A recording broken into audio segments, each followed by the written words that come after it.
This was a completely foreign concept to me, like blood sugar issues. What do you mean? Like I ate pretty healthy in my first pregnancy. And was it my fault that I accidentally had a really big baby and did I do something wrong? It's really important to consider the science behind how can somebody make a big baby and it be a result of blood sugar issues.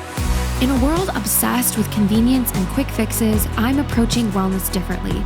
After healing from chronic illness by overhauling my entire life, I'm now on a mission to help women like me to thrive and not just survive. I'm Kristen, and you're listening to the Organomama podcast. Hey friend, thanks for listening to today's episode of the Organomama podcast. If you're looking for more ways to dive deeper into low-tox living, I want to tell you about my Organa Guides. In 2024, I wrote a series of digital guides that walks you through exactly how to rid your home of toxic possessions and chemicals, from kitchen equipment to bedding to paint to baby toys to your clothes and accessories. You'll learn exactly what materials and ingredients to avoid, what materials and ingredients are safe, and which brands and products I recommend as good, healthy options for your family. Listeners of the Organomama podcast can get 20% off any of my Organa Guides using code PODCAST, and I've linked all the guides in the show notes for you below. As always, do your best and let go of the rest. Welcome back to the Organomama podcast. Today, I'm going to be telling you guys about a topic that I have honestly been talking about quite regularly within the last season. At the time of recording this, I am 35 weeks pregnant with my third baby, and this is one of the things that has been most on my mind and most impacting my life and most talked about by me on social media at this current time, which is blood sugar and pregnancy. Now, if you've been following me on Instagram for any amount of time, you probably remember that right at the end of this third pregnancy here, I was continually talking about the importance of blood sugar regulation in pregnancy and how that relates to my personal pregnancy. So let me back up if you're new to this story or if you've heard it before and remind you of what I've been through that's gotten me to this point of carrying a very large amount about blood sugar regulation in pregnancy, which is maybe not something you've heard other people talk about at this extreme level before. So my first pregnancy, my daughter was born at 10 and a half pounds, and she was 42 weeks along. And that's when I had her at 42 weeks, she was 10 and a half pounds. I did not have any growth scans in the third trimester, so we really had no reference point or any idea of how large she might be. We had some NSTs and a couple of ultrasounds that happened after my due date, but we never looked at her size or estimated size. And so her being born at 10 and a half pounds came as a complete surprise because there have been no babies on my side of the family or my husband's side of the family that have been born over 8 pounds. Or like 8.5, I think the largest baby, because I went back and asked everyone, how big were each of your babies? And all of them have been under 8.5 pounds, which is in the normal range for newborn baby size. So when I had my daughter in the hospital with my midwife group, the response from the hospital staff was very much like, wow, great job. I can't believe you gave birth to that baby with no epidural. I didn't have any perineal tearing. And so I was mostly just applauded for the fact that I had such a big baby and had such an overall smooth birthing experience. And the comments made were, wow, you must just really make big, healthy babies. Great job. And so that was what I took away from it was I must just make big babies and go me. Like I gave birth to a big baby and it went pretty well. And, there weren't any complications and they checked her blood sugars for the first 24 hours after she was born and things looked good. And so I didn't really have any reason to think that there might have been some red flags or anything to question about that. So fast forward about 1.5 years later, I get pregnant with my second baby. And this time I knew I wanted a home birth. And so I was seeing a different provider this time that was a home birth midwife in my area. So for my very first prenatal appointment with this new home birth midwife, who, by the way, is very, very experienced with home birth, she had delivered, I think, like multiple thousands of babies over the course of a 30 plus year career doing home birth. So she had a ton of experience and had just seen a lot of different women in her practice. And when I was giving my medical history to her and talking about my first birth experience and the fact that my daughter was 10 and a half pounds, immediately she stopped me in my tracks and said, "How big was she?" I said, 10 and a half pounds. And she said, "Girl, there is no way you should have had a 10 and a half pound baby." And I was like, "What do you mean? I thought I just maybe make 10 and a half pound babies." And she said, "There's no way. You must have had blood sugar issues going on, and we need to meticulously track your blood sugars in this pregnancy." And I was totally surprised because I was like, this was a completely foreign concept to me, like blood sugar issues. What do you mean? Like I ate pretty healthy in my first pregnancy. And if I ate healthy, then how, like, what? And honestly, I felt embarrassed because suddenly I was thinking like, did I do something wrong? Was it my fault that I accidentally had a really big baby and did I do something wrong? And so I think it's really important to consider the science behind how can somebody make a big baby and it be a result of blood sugar issues? Because definitely one of the biggest pushbacks I get from this mindset of really big babies, macrosomia, which is higher than the average size baby, is a result of blood sugar issues. And a lot of people will push back and say, well, it's just genetics. And a lot of times big babies are just genetic and it's not blood sugar related. And I do just make big babies, or big babies run in my family. And, you know, I can't make claims. I can't make claims about medical things, but I can tell you from my perspective and my research, a 10 and a half pound baby is pretty much never normal. It doesn't matter how big your husband is, how tall your husband is, or how big the babies were in the generation previous to you, or how big you were as a baby. If you're having a 10 and a half pound baby, from my perspective, with the research I have done, that is not normal. And you really should be considering that it very well may be a blood sugar issue. But I also want to reassure you that it's oftentimes not because of something you've done wrong. Because what happens in pregnancy is the placenta is this new organ that your body creates. Like you create a baby, obviously, in your uterus, and you also create this new organ, the placenta, that has a lot of functions. But the placenta contains a lot of hormones that are released both to baby and to mom during the pregnancy. And one of the things that can happen, but doesn't always happen in pregnancy, is that the placenta can cause a release of hormones that causes significant insulin resistance. And this means that when mom is eating foods that are spiking or increasing her blood sugar, there is an insulin resistance happening just because of the placenta hormones. And so this causes a glucose dump into mom's blood, and therefore that crosses the placenta, and that's causing a glucose dump into baby's bloodstream as well, which tells the baby's system that it needs to store that as fat and create a bigger baby. But this is also not the case for every pregnant woman. So you have women who are eating honestly terrible diets, like in pregnancy, and they still have babies that are not big. And so I get a lot of questions of like, well, if you're saying that big babies are a result of blood sugar issues or poor diet, then how do you explain all of these women who eat just like sugar and fast food for their whole pregnancy and have 6-pound babies? And to that, I would say, nutrition is imperative during pregnancy, and eating high fiber, high protein, nutrient dense whole foods from the earth is so, so important. And there's obviously many factors at play in your baby's weight, but not all women's placental hormones are the same. And so you're going to have a good number of women who are eating the same diet, like woman A is eating the exact same diet as woman B, and maybe both of them are eating diets that are high in carbs and high in sugar. Woman A, her placenta is releasing hormones that are causing significant insulin resistance, and woman B, her placenta is not. And we don't exactly know why that is. It's just bioindividuality. So woman A is at a much higher risk of creating a baby with macrosomia or too big of size, essentially. And woman B, they might be eating the exact same things, and woman B is not going to have a big baby. So you have to remember that even though I'm making these statements about blood sugar and baby size, we can't just generalize across the board for all pregnancies, because there is individualization that's happening here with the placental hormones. So I didn't realize that I am one of those women whose placentas cause significant insulin resistance in pregnancy until I started my second pregnancy. And my midwife said, there's no way you should have had a 10.5 pound baby. And initially I was embarrassed. I honestly wasn't sure I agreed with her. And I was like, well, I guess I'll just start testing and see if that's true.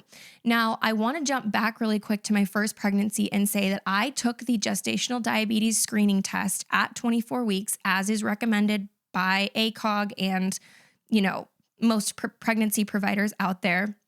And I passed the screening with flying colors. I was right in the perfect range. There was nothing, no red flags about my GD screening. And as I've come to learn after talking about this over the last several months a lot, is that I am not alone in that experience. And there are many, many women who pass their gestational diabetes screening and yet go on to have significant insulin resistance in pregnancy and end up having very large babies. So let's talk about that. In my second pregnancy, I asked my provider, my home birth midwife, I said, do you recommend taking the GD screening? And she said, I actually don't, because 24 weeks is around the time that if you're going to have insulin resistance in pregnancy, it's going to start around then. Around your second trimester, middle of your second trimester, your hormones start to change, your blood volume starts to increase, and the way that your body handles sugar can change. However, it continues to change and oftentimes gets worse over the course of the second and third trimester. And so taking a gestational diabetes screening is just one singular data point. And honestly, even if you have severe insulin resistance or blood sugar issues in pregnancy, you might still pass your gestational diabetes screening and be completely fine based on that particular test. Again, it's literally one data point. You're drinking 50 grams of glucose and then they're checking your blood sugar levels. And that might not cause you to spike on that one given day. There are so many factors at play in how your body handles insulin and sugar, such as your nervous system regulation, what you've eaten before, how much you've moved your body, and all of those factors can be at play for the GD screening. So if you pass your GD screening, I don't think it's a good idea to just be like, well, I'm all good. Now I'm just going to go back to eating whatever and just have the rest of this pregnancy and I'm all good. I passed my test. I don't agree with that. But the reason why the system pushes for that to be the norm is because providers in the hospital literally do not have time to manage every single woman checking her blood sugar at home. And there's also a lot of variables that could happen there, like women doing it wrong, women lying about doing it, or not actually logging or tracking the foods that they're intaking that can impact their blood sugar levels. So this is where it's really important as a pregnant mom to be willing to take responsibility for yourself and say, I am going to do this regardless of what my provider is suggesting. Because odds are, if you're giving birth in a hospital system, your provider is going to say, hey, you're going to take the gestational diabetes screening at this point, and we want to see you pass it. And that's that. What I would recommend is saying, hey, that's okay. Maybe I'll take the GD screening because you guys want me to do that. But I'm also going to just be checking my blood sugars at home for most of the second and third trimester. Now, let me touch on this. Why am I saying that you should take it for all of the second and third trimester? Because a lot of what you're going to see online says that if you're doing your own blood sugar testing at home, it really needs to only be a few days. I disagree. So let's break it down a little bit. Insulin resistance continues to increase during pregnancy, especially in the third trimester. So if you are being recommended to check your blood sugar at home and only for like 4 or 7 days in the middle of your second trimester, there is a lot of time that lapses after that is over before your end of pregnancy. And there's a lot of insulin resistance that could go up between that point of when you're checking and when you deliver your baby. And studies show that fetal growth peaks at 35 weeks. So I think at a minimum, every woman should be checking her blood sugar at home between 26 and 35 weeks. And that should be a minimum baseline. I obviously recognize that this is probably never going to become the standard of care, but that's why I'm talking about it, because I know that a lot of you who are listening to this are the kinds of women who do want to take responsibility on your own for your health and your baby's health in pregnancy. So you're probably going to be more likely to do these types of things than, the average prenatal patient in the United States. So let's talk specifically about insulin resistance and how you should be looking for it and what also happened to me in my second pregnancy. Because again, I wasn't necessarily convinced that my midwife was right about me having insulin resistance when she first brought it up. So if you're checking your blood sugar levels at home as a pregnant woman, the appropriate levels that you should be checking for are first thing in the morning, you want to take your fasting glucose level. That is right when you wake up, first thing in the morning, you want to see a number that's 90 or below, and that's milligrams per deciliter. 90 or below, ideally somewhere between 70 and 90, is a really good indication that your blood sugar levels are in a good place after the previous day. That fasting glucose number is generally an indication of how sugar and food impacted your blood glucose yesterday and overnight.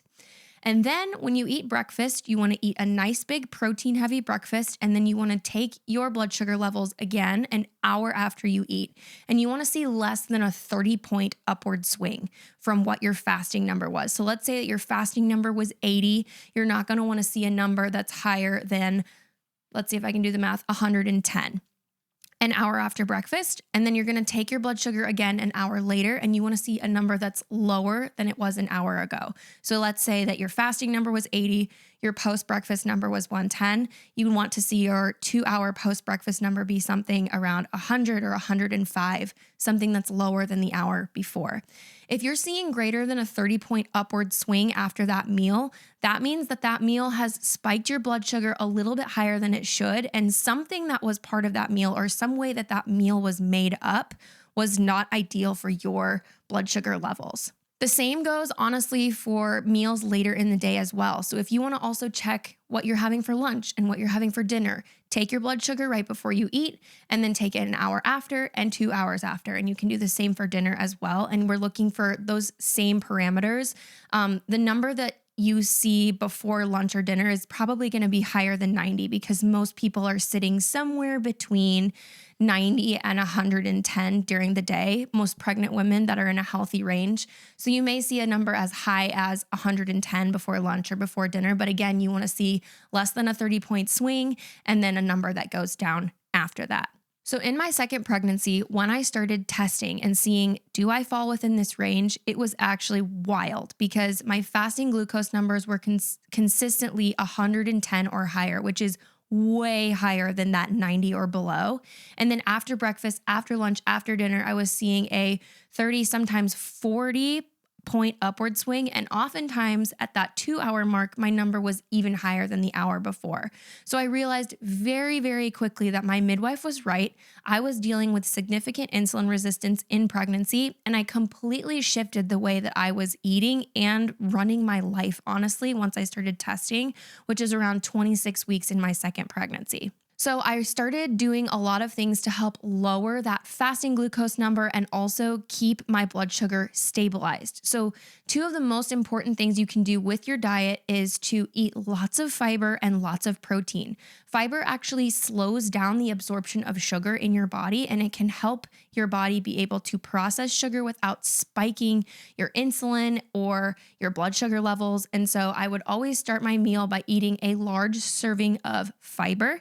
Then I would eat 20 to 30 grams of protein, and then I would make sure to pair that with some kind of healthy fats. And if I was having any form of carbohydrates, it would be at the very end of my meal, and it would be a small portion. Another thing that I did consistently that would really help with that fasting glucose number was to have a very protein-heavy snack right before going to bed, because pregnant women really shouldn't be going longer than 8, 9, maximum 10 hours without eating overnight, because that can cause your blood sugar levels to dip down really low in the middle of the night. And then as a response, your body is going to dump more glucose into the blood to bring those levels up. And then you might see a really big spike. So it's important to try to keep your levels as even and consistent as possible. So eating more frequently actually really helps keep your blood sugar levels even and consistent. So during my second pregnancy, I was eating a big bowl of Greek yogurt every night before bed, which really worked for me in my second pregnancy. My fasting glucose numbers were usually between 85 and 90 in the mornings. And that Greek yogurt at night seemed to really stabilize things for me. So fast forward to this third pregnancy. Actually, I should go back because You're all probably wondering, well, did it work? My second baby was born at 40 weeks and 5 days, and he was 9 pounds. So there's a couple things to unpack there before I get to my third pregnancy. One is, yes, my daughter was born at 10.5 pounds at 42 weeks, and my son was born at 9 pounds at 40 weeks and 5 days. The most common comment I get about that is, well, your second baby probably would have been 10.5 pounds if you had gone to 42 weeks with him, right? Because don't you gain about half a pound a week at the end of pregnancy? And that is actually a misconception. There is no science to back up the fact that babies grow half a pound a week at the end of pregnancy. You can't find that data anywhere. In fact, if you look at studies that show how much weight babies are gaining at the end of pregnancy, their best guess is that babies are gaining between 80 and 90 grams a week, which is 0.2 pounds or less at around 37 weeks or later. So peak fetal growth happens at 35 weeks. And then we know that after that, fetal growth significantly slows down after 35 weeks as you head toward 39, 40, 41, 42. So there's not a significant amount of fetal growth that's happening between 40 and 42 weeks because there's simply not room in the uterus anymore for baby to grow. And so, no, I actually don't agree that my second baby would have been 10.5 pounds if I had gone to 42 weeks with him, because I would guess that my first baby was already in the 10-pound range when I hit my due date with her. And then 2 weeks later, she was 10.5 pounds. And then I feel very certain that my son, who was born at 9 pounds, was probably 9 pounds from 39 weeks onwards, which 9 is still big. And actually 9 pounds is right on the cusp of what's considered macrosomia, meaning bigger than average size baby. But here's the thing. There was a lot of stuff in my second pregnancy that I learned only about halfway through the pregnancy from a blood sugar standpoint. And there are a lot of things I still could have done a lot better to regulate my blood sugar because I didn't test all the way up until the end of pregnancy because I didn't know that fetal growth peaks at 35 weeks. So I only tracked my blood sugar with him from about 28 weeks until about 32 weeks.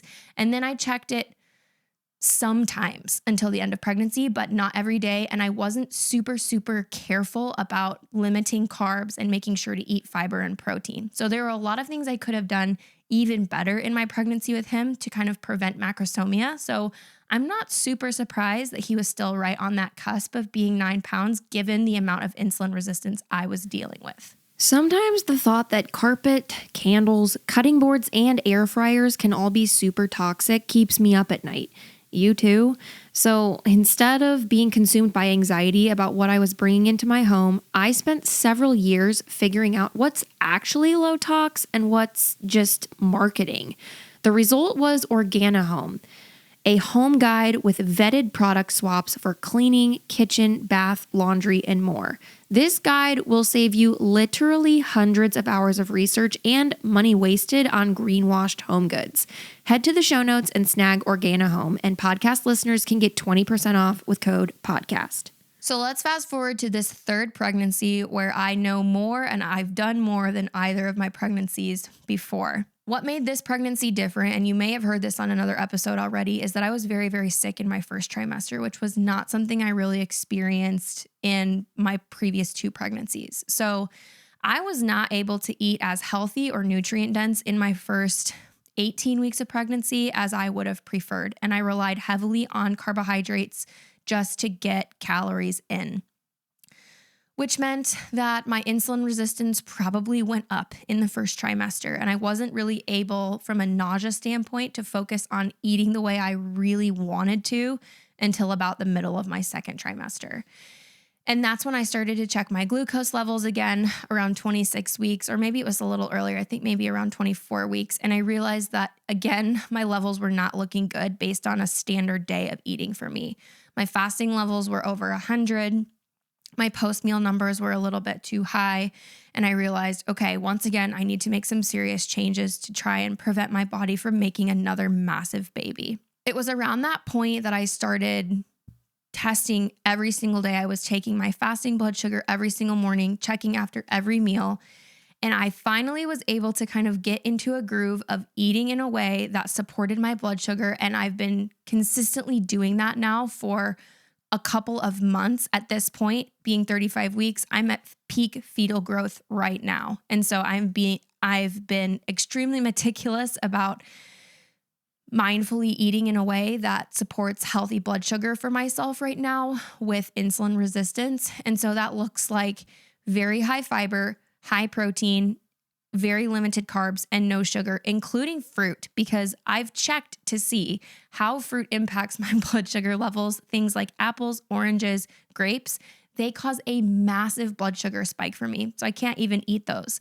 And it's for that exact same reason that I do not recommend eating dates during pregnancy. And this has stirred up some controversy as I've talked about it, because even though dates have a low glycemic index and they're high in fiber, for me, they still spike my blood sugar significantly when I eat them, even when it's paired with protein, because of the way that my placental hormones are acting during pregnancy.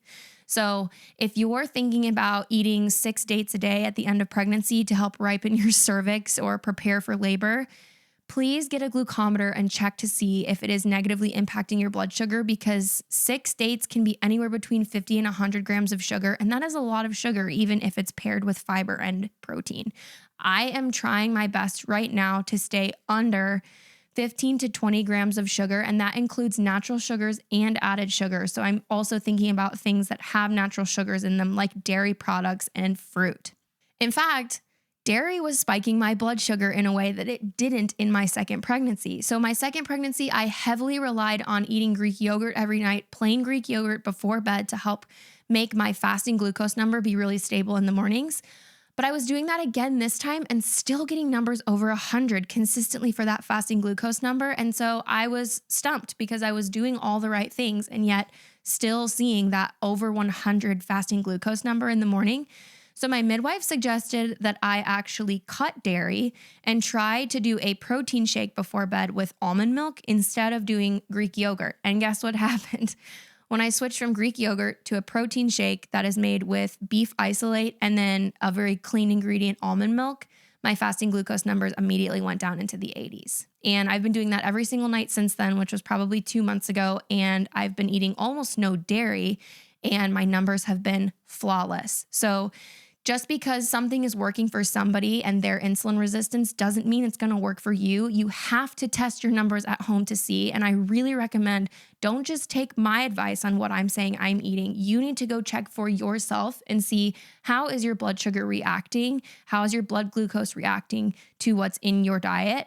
And what specific foods are triggering for you, which is why it's important to keep a detailed food log, track your glucose numbers over a long period of time, because insulin resistance goes up as fetal growth goes up near the end of the 3rd trimester.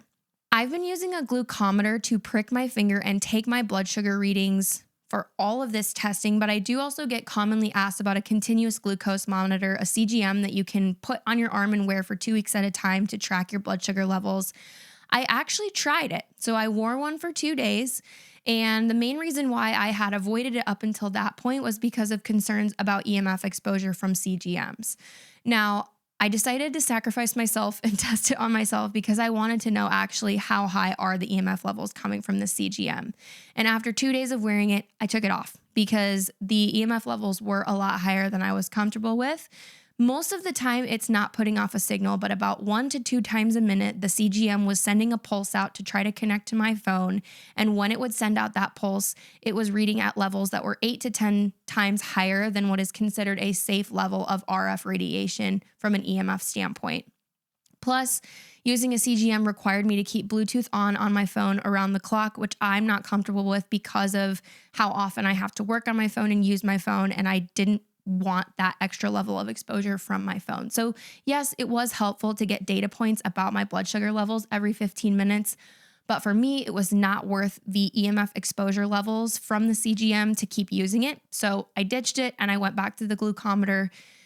If you have a problem with needles, I would say just try it. It's really not that bad. I kind of hate needles myself and would just rather never touch one ever in my entire life if I could help it. But the glucometer, like the lancet for pricking your finger to check your blood sugar levels, really does not hurt that much at all. You get used to it super quick and it is not bad. So that's what I would recommend doing. And I will make sure and link the glucometer that I use in the show notes below so that you can check it out. And it's like $30 on Amazon to get like a 2-month pack or whatever. So you can check multiple times a day for many, many weeks at a time. And it's really not that expensive, especially if your insurance isn't going to cover something like that for you during pregnancy.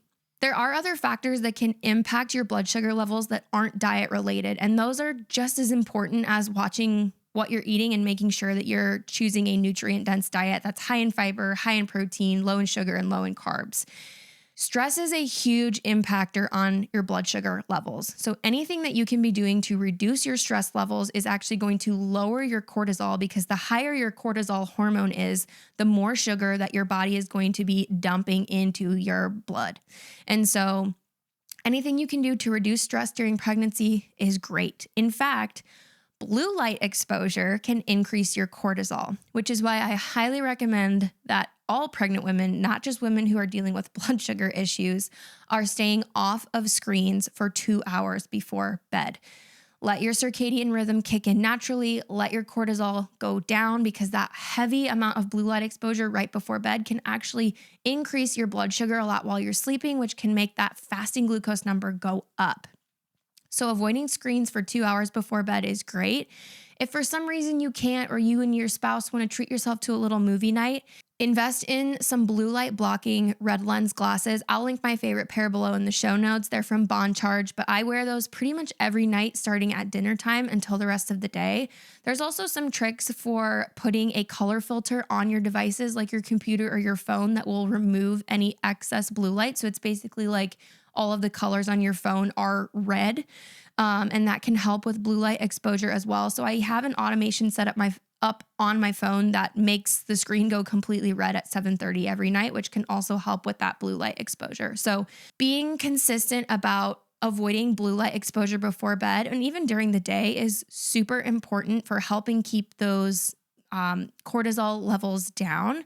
And then other things that are really, really important that can help with blood sugar regulation is exercise. Now, personally, I am not the biggest fan of like doing crazy amounts of exercise during pregnancy, but one of the most beneficial things that you can be doing for yourself, no matter who you are, honestly, in life, but especially while pregnant, is walking for 30 minutes a day with an elevated heart rate is so great for blood sugar regulation and cortisol management, nervous system regulation.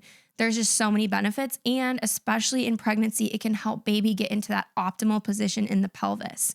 So there's benefits for you, there's benefits for baby. And so personally, I am choosing to walk every single night after dinner for 30 minutes, whether that's marching around the kitchen island with my kids, listening to Bible songs, or if my husband is home, I'll pop into my office and turn on my walking pad for a half an hour. But getting those walks in every single day, especially if it's after dinner, is really, really important and really helpful. And I highly recommend that you do that, even if you're not dealing with insulin resistance. And then there's other things that you can do that really help with that blood sugar regulation from like a supplementation standpoint. Ceylon cinnamon is actually a really great supplement that you can take, just like cinnamon capsules or sprinkling cinnamon on your food or your protein shakes. Cinnamon is known to help reduce blood sugar levels. And so just adding cinnamon to the foods that you feel comfortable adding it to is a really great thing you can do. Make sure you're choosing a high quality organic brand so that you're not dealing with lead contamination. And then I also really like to take myo-inositol as a supplement in the mornings. I do 4,000 milligrams in a glass of water on an empty stomach every morning. And myo-inositol is known to really help regulate those glucose levels and overall help with ovarian health and digestion. So those are the things I do. And I will also just mention again, from a diet standpoint, that doing a heavy protein snack before bed, you could do a protein shake like me. I really love the Equip protein powder, and I'll link that below. It is my favorite, hands down. I love their cookies and cream flavor mixed with some almond milk before bed. I do it every single night, and it has made my fasting glucose numbers be flawless. But that's in addition to eating well throughout the day, walking at night, avoiding blue light. So there's multiple factors there, but that protein shake is my ride or die during pregnancy. But a heavy protein snack before bed, so that could be something like hard-boiled eggs or a beef stick or Greek yogurt if you're tolerating dairy, or mozzarella cheese or anything. Even a handful of nuts is going to be better than a handful of potato chips. So if you're hungry before bed and you want something fun and snacky and crunchy, try not to reach for standalone carbs because that's just going to spike your blood sugar up super high. In fact, one of my secrets is if you really want a crunchy snack, crunchy as in like rather than like holistic, pork rinds, like chicharrones, are one of my favorite things because they're super high in protein and they're high in fat and they have zero carbs to them. So if I'm like, I really want some chips, I always go for chicharrones instead of chips. And my blood sugar is always happy about that. So, okay, I'm 35 weeks right now. I'm expecting to have my baby in the next 5 to 7 weeks. And what am I expecting in terms of weight gain? Well, I will tell you that in all of my home birth midwife appointments so far, she has been palpating my belly, feeling baby, and has told me your baby doesn't feel big for the gestational age. Now, obviously, that's just my midwife's opinion. Who actually knows? But also my fundal height has been measuring right on track instead of measuring ahead, which I did always measure ahead with my first, who was 10.5 pounds. So I feel like those are good indicators that hopefully this baby will be smaller. I would love to have an 8-pound baby, but we'll see. I would be happy with anything 9 or under. Let's say my baby does come out big again. Why do I think that might be the case? I think it could be the case that I didn't get on top of this soon enough because insulin resistance can start in the first trimester. And because I was so sick from weeks like 4 to 18, I think it's definitely possible that the way I was eating very high in carbs and honestly not limiting sugar for that whole time could have impacted my blood sugar enough negatively at that point that the insulin resistance was just like too far to fix or reverse at that point. So if this baby does come out like 10 pounds, that's going to be my assumption, is that the way I was eating in those first like 18 weeks or so made a bigger impact than I was hoping for. So I'm really hopeful that the way I've handled things over the last couple of months is enough to keep baby in that average size range, but I guess we'll find out soon. Probably by the time this episode comes out, you guys will already know the size of the baby, so you're going to know the outcome here. But I also just want to touch really quickly on some of the risks of having a baby with macrosomia and how that might impact you in your birthing experience. So a lot of times in the holistic world, I think big babies are celebrated because we just want to say, wow, like great job, mama, you make such a big baby and great job giving birth to your baby. And this is what your body was made for. And I want to point out and say that I am not afraid of having a large baby. Like I'm not afraid of giving birth to a big baby. Pushing out a 10-pound baby does not scare me or terrify me in any way because I've done it and it went fine. And that's not what my concern is. And if you have a doctor who's telling you that your hips aren't wide enough to give birth to a big baby or a suspected big baby, I do not agree with that whatsoever. Your body was designed to give birth to your baby no matter what size they are. But having a baby with macrosomia, which again, in the US, that is defined as a baby that is over 9 pounds, does increase your risk of other things like increased risk of preeclampsia, increased risk of polyhydramnios, which is too much amniotic fluid, increased risk of shoulder dystocia, and increased risk of your baby having blood sugar problems immediately after birth because them having too much glucose dumped into their blood throughout pregnancy means as soon as they come out, their blood sugar can plummet and go super low, and they may be at risk of very, very dangerously low blood sugar levels. I've spoken with a lot of NICU nurses who have confirmed this and said, yeah, a lot of the babies that we see in the NICU that are over 10 pounds are dealing with dangerously low blood sugar levels. This is obviously not the case across the board. My daughter, 10.5 pounds, did not have that problem, but it can happen. The other thing is when you have a baby with macrosomia, you are increasing their risk for diabetes later in life. So if babies are dealing with insulin resistance from mom during pregnancy, that baby has a higher chance of having insulin resistance in childhood, which could turn into type 2 diabetes or even just blood sugar issues as they get older. And so sometimes when I hear women say, well, big babies run in my family, where my brain goes with that is, well, maybe is it just insulin resistance that runs in your family because your mom had you and you were big and that passed on insulin resistance to you and now you make big babies because you have insulin resistance from your placenta, because that can happen. And so is there a genetic component to the size of your baby? Yes, of course. But is there a genetic component to the insulin resistance? Yes, and you can reverse it. And that's the thing, is like, just because you come from a family with insulin resistance or high blood sugar levels or even really poor diet doesn't mean that you have to take that on or repeat it. In fact, I had a really great conversation with a mom recently who said, I come from a family that makes big babies, and my husband's family makes really big babies, and he's like 6.5 feet tall. And his mom said to me, oh, just wait, your babies are going to be so big, because all my babies were so big. And she said to me, I was determined to prove her wrong. And so I checked my blood sugar meticulously throughout pregnancy. I really watched my carb and sugar intake. And then I had a 7.5 pound baby, and I confused everyone in the family because they were like, what? Our whole family makes big babies. And she was like, no, actually, I think you all just had really bad blood sugar.